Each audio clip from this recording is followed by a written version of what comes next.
All right, so let's review lower beginner first. Is there any question in particular that you want to talk about on the lower beginner level?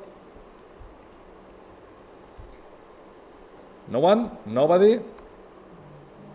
No? All right, so if no one has any preference, then I will simply solve a couple of questions, because that was, I think, pretty simple, I believe, right? So I hope you can see the screen. So question number one, what we got here. So we expected to create a text component. So whenever we call it, it should display an input of type text. Do you remember that this type of selectors, when we talked about the specificity a couple of weeks ago? Yeah, attribute selectors, do you remember that? Yeah, if you don't know what I'm talking about, please review the specificity workshop we recorded last week. All right, so then the input will have a value, and then the value will be that, and then we'll have a placeholder. So what the placeholder is, guys? Default value? I didn't hear you. Default value? Default value, that's right. That's the default. It's not the default value. No, I think that's wrong. It's not like the default value on the input. That's the text that you see while the input is empty. But that's not the default value. The default value is what is already there. And you can change it if you want, yeah? Cool, you cannot change the placeholder. Cool, so yeah, so that's what the placeholder is. By the way, hopefully now, after the TDD workshop, at least you got things that you're a bit familiar with, right? It, then the title, then the function, then expect. You see, instead of to be, we do to equal, but that's pretty much the way we do TDD here, yeah? If you plan to do testing on your React components, which is absolutely a fantastic thing, that's pretty much the style you have to follow. And you are more than invited to practice with your CodeFlix components locally. All right, excuse me. So what else? All right, so that's pretty simple, right? What's the function name, A, B, C, or D? You're gonna see option D, right? Let me move my face out of the list of options.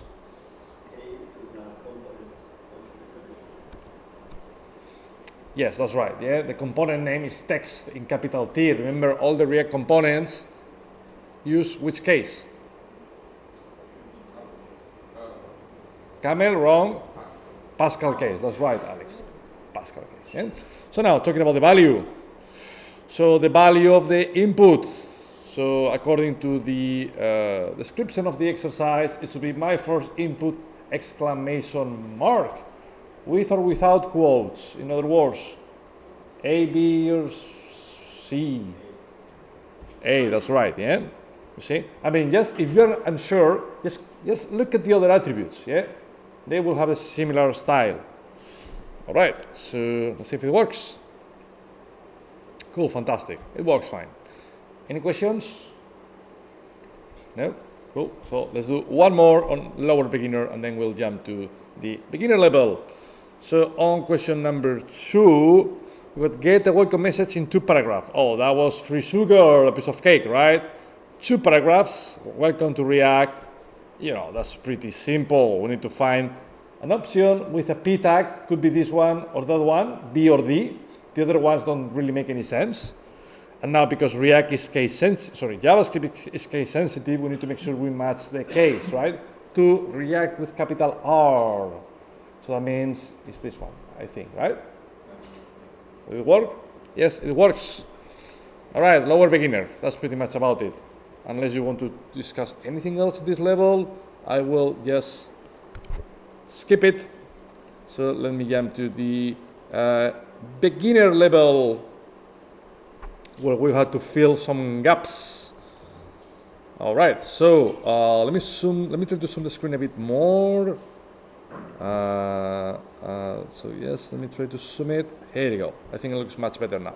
All right, so question number 1, display a list of actors. So we have a component called actors. How many properties our component receives?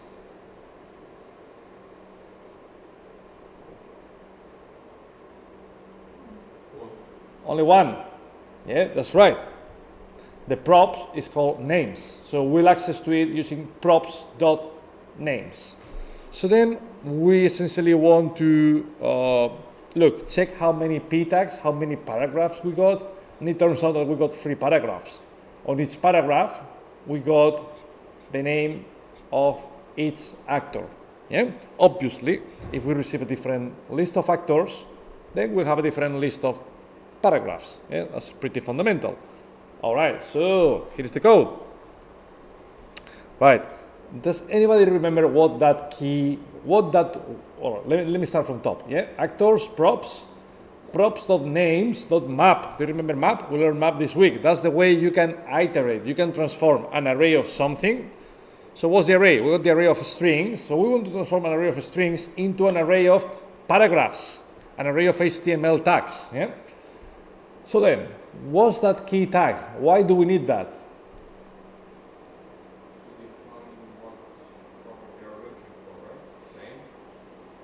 Not really, no, that's not right.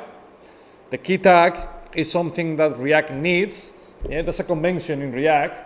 And thanks to that, that should be unique, by the way, React will be able to understand how many elements you have. And for instance, if you want to sort them differently, then React will be able to update the UI. If you don't provide any key tag, it may work. However, first of all, you get errors on the console. And then if you, once again, if you want to change the data or something like that, eventually the UI will stop working. So this is just a convention. Just make sure whenever you're using map, always on the root element add a key attribute. And what's the value? Whatever you want. Something unique. Something that helps React to understand what's going on there. All right, so now here, we want to display the name of the actor on each iteration. So how can we display the name of the actor?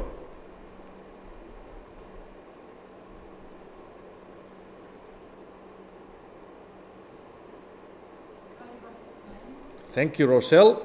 So Rochelle is suggesting to use, oh, I cannot type anymore. That's weird. Right, my app is not responding. Let me refresh the page to see if that any helps. I cannot even refresh the page. Oh, that's completely dead. All right, let me try again. So Rochelle was suggesting to use, oh, seriously, I cannot type. Something went wrong, guys. Let me go back to desktop mode. I have no idea what's going on. I'll investigate the problem later on. All right, so if I refresh the page, let's see if it works this time. Yeah, it works now. So Rochelle is suggesting to type that. What happens if I do that? Let's run this, see what happens. Will this work? Clearly not. Look, expected name, so that's hard-coded. You see, what is it? There you go. Sorry to interrupt. We're doing some filming next door. Yeah. How long are you doing this talk for? We will finish this talk in 32 minutes. 32 minutes and then At it's 12. done at 12. Yeah, and there will be another session at 4 p.m. Oh, okay. All right. Thank you. Cool, no Thank you problem. very much, then. Expected name to equal Arnold. Yeah, that's wrong because we are hard coding name. Yeah. So remember the way you transform a piece of static text like hello into something dynamic. Yeah, I don't want to display name. I want to display the value associated to the variable name is with curly braces. So let me add some curly braces. So name. Yep. And hopefully that will work. Let's see if we get any confetti time. Here we go. Cool. Any questions? No? I'm not even going to review your code because I can't imagine any other way of solving the problem. So I'm sure everybody did the same thing. Question number 2. On question number 2, that's interesting. It's a slightly, it's a related question, right? We still got the actors component. How many props do we receive now?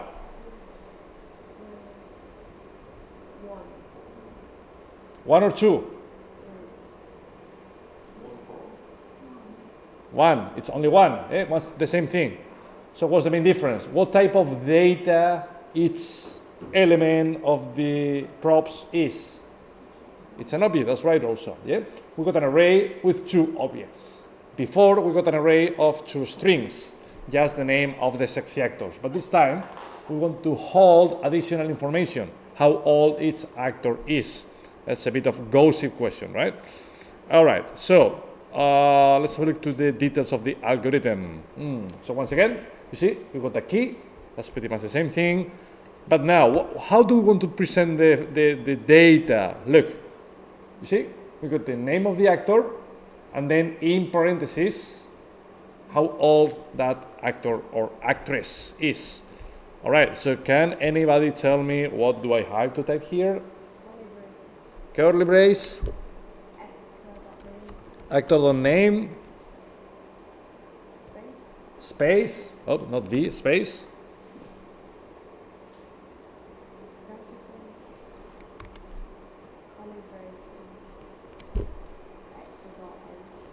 Actor.h. Tiny, is it you who said the solution? Or was it Camila? So was it you who was talking? I think so. Okay, cool. We need to speak louder, guys. Yeah? Don't forget you are talking to an audience, and the audience disconnects quickly if you don't speak loud enough. All right. So do you agree with Kaini? Yes or no? And why?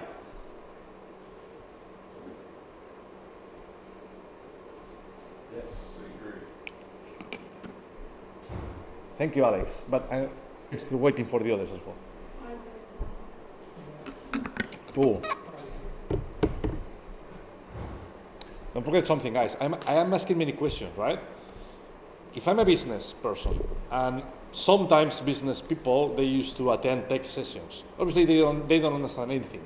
But you know why? And you will find that situation like, why this guy is in this session if he's not understanding anything? Because he wants to smell. He wants to smell how everybody participates on sessions. Yeah? Someone reacting, someone answering questions towards business, even if business has no idea about whether the answer is right or not, at least these people can see who participates, who adds value to the company. Yeah? So not participating is not an option, unfortunately. So please get used to that. So let's test that to see if it works. Yeah, that works. That's pretty simple, right? That key is only required for the map. That's right. Only for the map. That's right, Camila. Key is only required when you use map. Yeah? Once again, we want to transform an array of factors into an array of p tags with some information in there. All right, so let's do question number 4 next. Yeah, so that was number 2. Let's do, yes, question number 4, and then we'll spend the rest of the time with the upper level. All right, so that was number 3, and that's number 4, Rochelle. No? Am I doing the right challenge, by the way, guys? Yeah. Yeah? Do you get the checkboxes question? Yeah. Okay, sorry. So then is the next one. Club tickets. All right, cool, fantastic. So what we got today here? So club tickets allows the user to buy tickets when he or she is at least 18 years old. So how many props will we receive here? 1. What's the name of the props? People always get confused here. The name of the prop is whatever is on the left-hand side of the equal symbol. It's not the H, it's the user. Yeah? So how will we access the H? Props dot what? Correct. Props dot user dot H. Yeah? That's pretty much the idea. So we need to check how old the person is. If it's above at least 18, then purchased. If it's below 18, but the session is the afternoon, then still purchase. And if it's below 18, but session is the night one, then not allowed to buy the tickets. Guys, we reviewed that question last Friday. And as you can see, can you see any difference?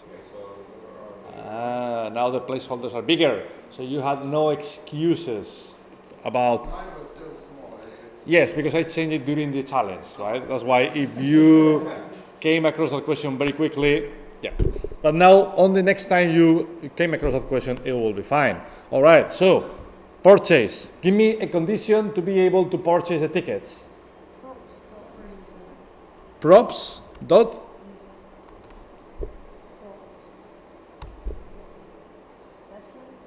session. What else?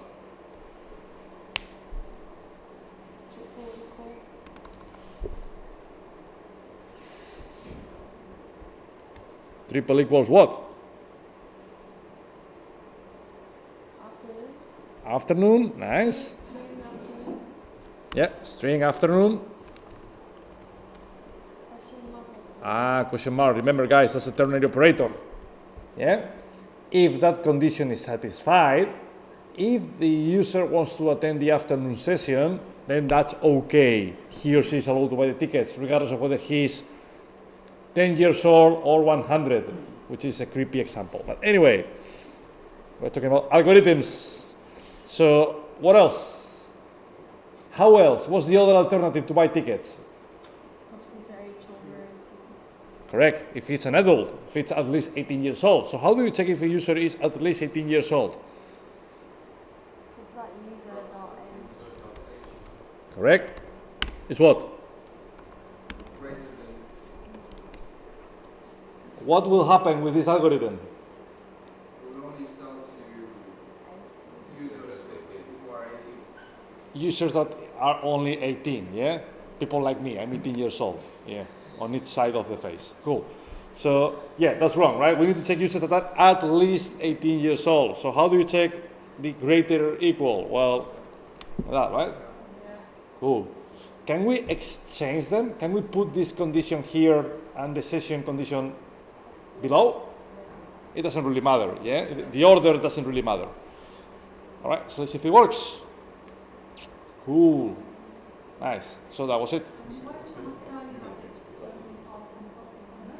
Why? That's a good question, guys. Roselle is asking, why don't we use curly braces like here, right? No, because you use the curly braces when you are writing JavaScript inside of HTML. In a p tag, in a label, in a div. Here, technically speaking, you don't have any HTML, right? This is just JavaScript. It's a function.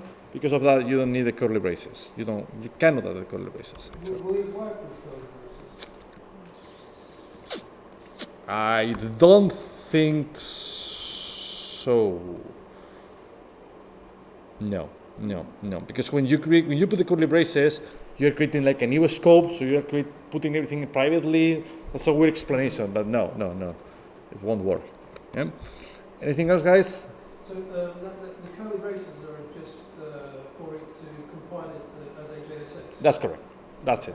Yeah? Only when you are dealing with HTML or JSX code. Cool. So let's leave the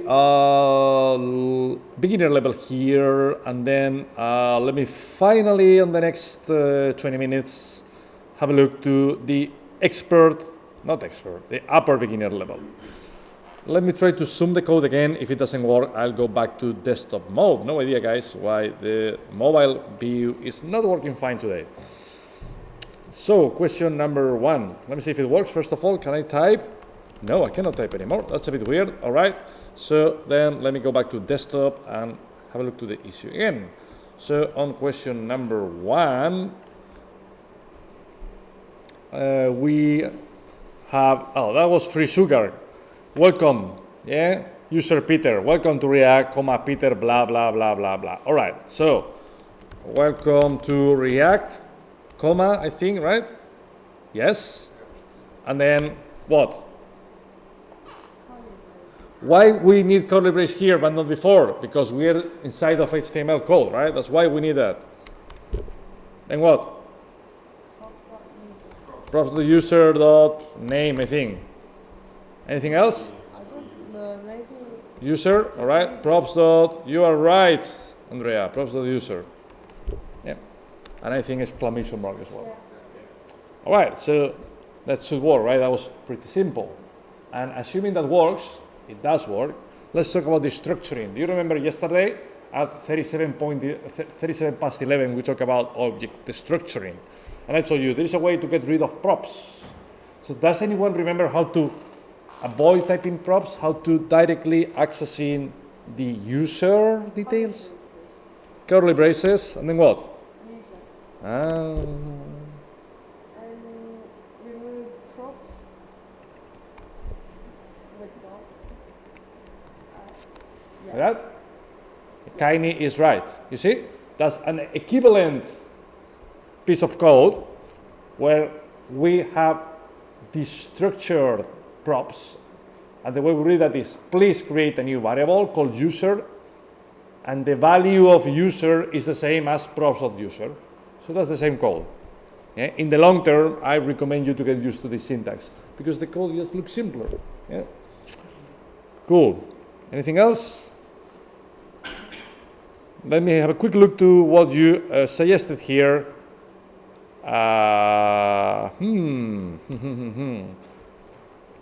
Look at what Florian did. You see? Can you see the difference? Correct. So Florian, because we don't care in this particular case about p tags or labels or we don't care about HTML, right? We just want to display some basic text, like when you send a message on WhatsApp. You don't care about the formatting, it's just plain text. Because Florian didn't care about the formatting, because this is not required, so he changed the exercise a bit. And rather than dealing with a weird div, he just wrote JavaScript code. Yeah? So of course, with JavaScript you can do welcome to React, comma, and then interpolate that. Even easier. Yeah? Once again, that won't work as soon as we have to deal with HTML tags. But if that's not the case, that's fine. It's a good solution. I like that, Florian. I'll give you a point here. So, I mean, apart from Florian, yeah, everybody is following the classic approach. Yeah, I like, for instance, Chuck. So he moved things a bit for readability purposes. So I like that as well, Chuck. And that's pretty much it. Is there, because we are going to run out of time eventually, is there any question you want to focus on? No? I mean, some of you fail answering questions, right? Yeah, I couldn't get to the last two. All right, so that's the type of interaction I'm expecting here at Codery, guys. If you fail on one of the questions, please let me know. I know you fail, not you personally. I know someone struggled, right? So let me know. Could you please do question number, which one? 3? I didn't see the questions, I didn't get to them. So Kaini, just For me. 3 for you, all right? So let's do question number 3 for Kaini. So question number 3 was show player details. So we got a player component with some player details. Yeah, the first one got our friend Andrea with average score is 65. Yeah, out of coincidence. So what's how many props the player component receives? 1, correct. So for instance, if I want to check Andrea's score, what would we need to type on the code? Props. Props.name.score. Are you sure? Correct. Props.person. Remember, the variable name is whatever goes on the left-hand side of the equal symbol. Yeah. So is that what we want? Well, more or less, yeah. We essentially are expected to find 2 elements. The first one with class name name, and the second one with class name score. Fine. So then we want to display the name and the score of the player. Yeah, that's pretty simple, I hope. All right. So how do we display the name?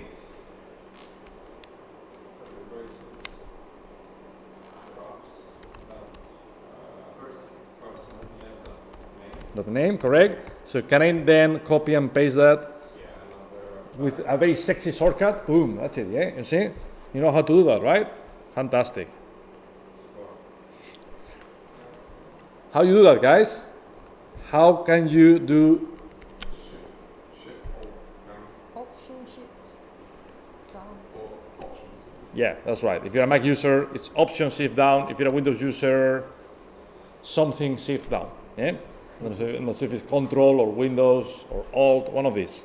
All right, so tell me the class name of the second paragraph.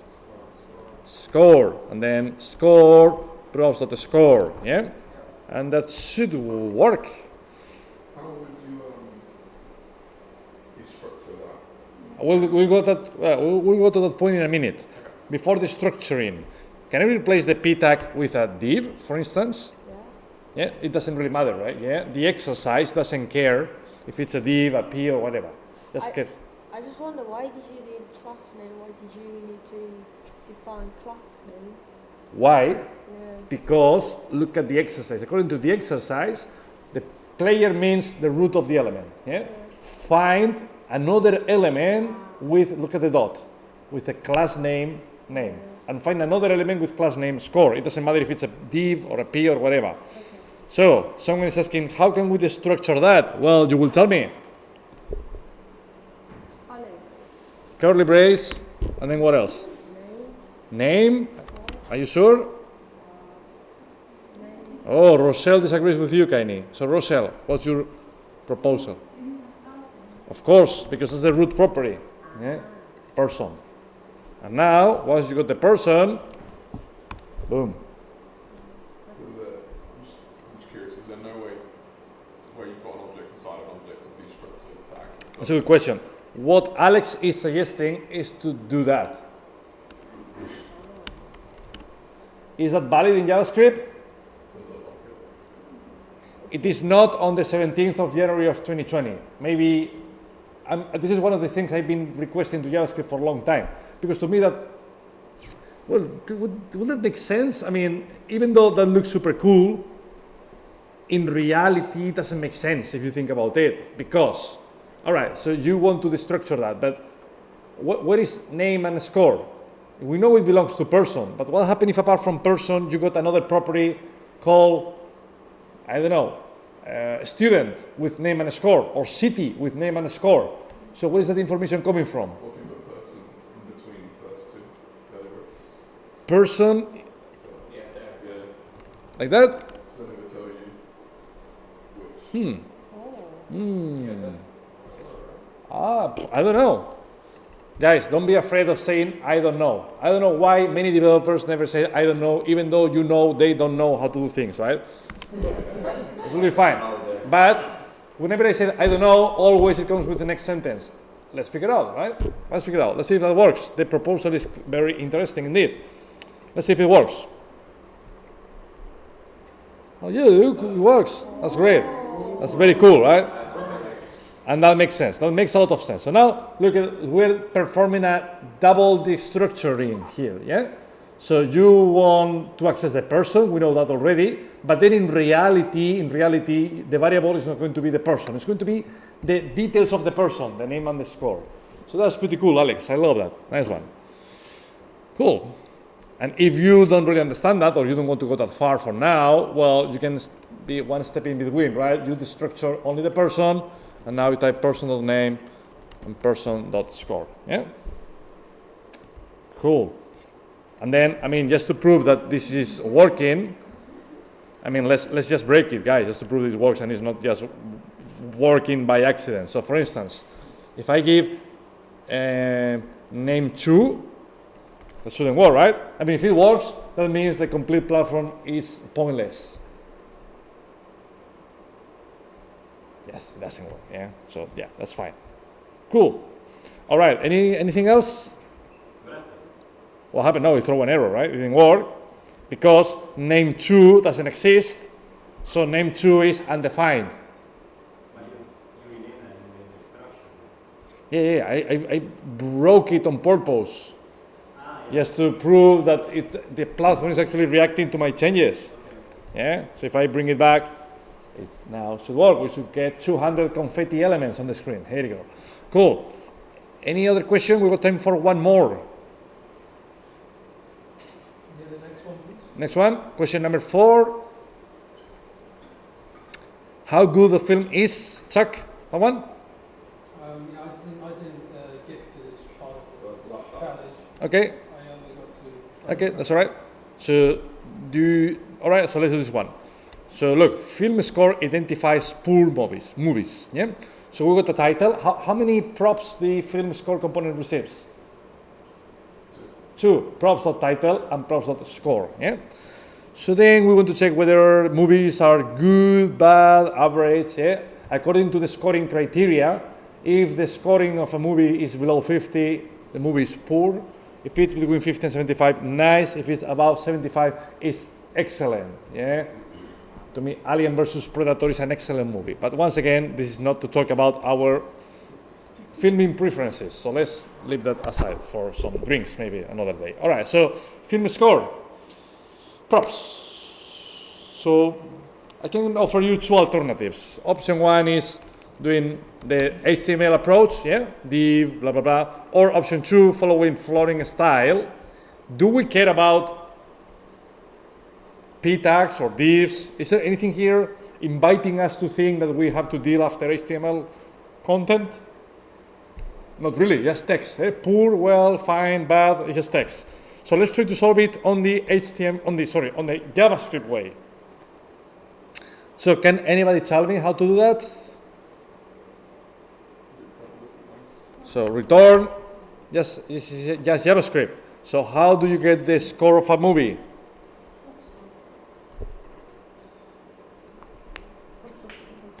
Profs.score, that's right, Camila. So return profs.score less than 50, question mark, then poor, right? What else? Colon means else.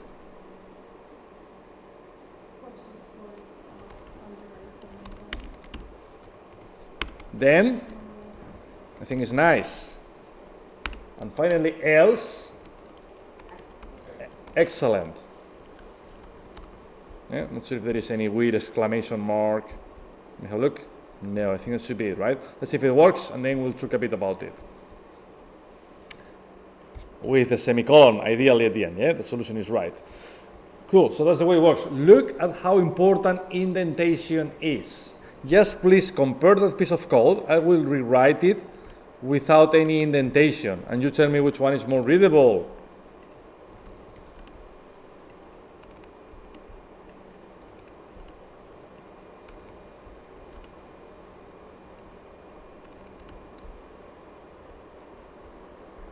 It's even hard to see, but I hope you agree with me that code is probably harder to read than this code. Yeah? That's one of the reasons why indentation is so vital. If you don't really like the ternary operator, you can always do a classic if else. If props.score is less than 50, then return poor. Else if props.score is less than 75, then return nice. And else return excellent. Yeah, you may find this syntax a bit more readable than that one. To me, the ternary operator makes sense when the conditions are very simple. If something, do A, else do B. Yeah?